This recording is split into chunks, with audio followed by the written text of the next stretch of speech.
Hello spice of life with Mansi को अपन समस्त को स्वागत। चलतु आज बनैबा गोटे नुआ प्रकार मीठा आपण खाई सारा पर ता ना कहे कारण एक्चुअली मु तार ना जाने मु बन आपन केमती लगुच ता ना कौन दबा कहे। तो गोटे कड़े गोटे क्षीर नहीं गोटे लिटर ताकू फुटिया मुझे छाड़ी देती। एवं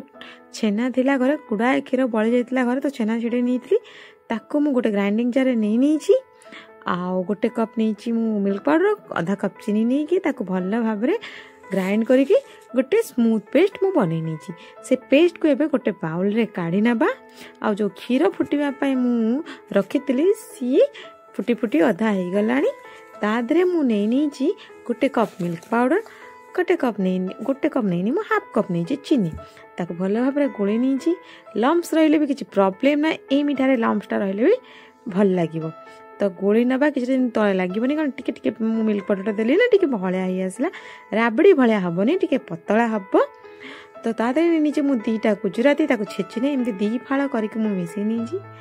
फुटी गला भल भाव में गोटे बड़ बाउल रे काढ़ी नबा। देखो केमती खाऊँ ताते लम्प्स भी अच्छी लम्प्स रहिले किसी प्रॉब्लम ना मीठारे बहुत टेस्टी लगे। तो मुझे ब्रेड नहीं ब्रेड रो साइड गुड़ा काटी नहीं साइड गुड़ा आप रखीदे ताकू ब्रेड क्रम्स कला बेले यूज करने एबे ब्रेड को मुझे भल भाव में बेलना बाड़ी रे बेली नहीं तो ताकू चारि फाड़ा मु करनी चारि फाड़ा कला परे गोटे गिनारे मु पानी नहीं तार धार गुड़ा को ओदा करनी तापर जो गोटे रखी मु जो पेस्ट करी जो छेना पेस्ट करी तादर गोटे चामच नहीं साइड गुड़ा सेल करदेली चाकी चाकी सेल करदे जमी पैकेटे हो तो पैकेट करके मुझे गोटे थाली काढ़ी नहीं एबे करी तेल गरम करना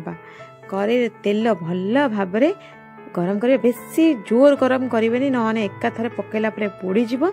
नॉर्मल जमी गरम हुए सेमती गरम करने एबे गोटे पैकेट को करी छाड़ी छोट करेई नहीं ना तो से गोटे छाड़ी सारा आ गोटे छाड़ी किसी समय पर ताकू गोल्डन ब्राउन है पर्यंत छाणी उल्टेला टे भल भाव में उल्टेबे ना भांगी जबार भांगो तो नहीं से जो पैकेटा है पैकेटा खोल जबार टे चांस थाए तो भल भाव में गोल्डन ब्राउन करने एबे आउ टिके हम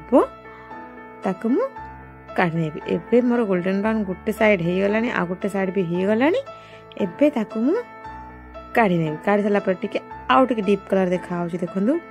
एबे तार प्लेटिंग करिया गोटे प्लेट रे मु 4टा ब्रेड पैकेट नहीं तादरे जो आगुरी बन की रखी क्षीर जो गोटे मिसेकी जो मिल्क पाउडर मिसेकी जो रखी राबड़ी भाटे ताकू ता ऊपर देदेवी तो राबड़ी नुह कारण राबड़ी आउ टे भलिया हुए राबड़ी टे पतला तो ताकू ता ऊपर देदेवी पूरा ता ऊपर बुड़ेबनी राबड़ी रे आकू देबेनी ना ये पूरा सगी सगी हो भल लगे तो राबड़ी को या ऊपर देबे सब बेले बहुत टेस्टी लगे। मु ता ऊपर टिके पिस्ता बादाम दे देछि आपण घरे थरे बने के खांतु बहुत टेस्ट लगे। मु निजर प्रशंसा एते करेनी किंतु एटा खाई सारा पर निजर प्रशंसा करके रही पारुनी घरे बनातु समस्त खातु बहुत भल लगे। वीडियो भल लागु तो लाइक करिवे शेयर और चैनल को सब्सक्राइब करिवे। Bye bye.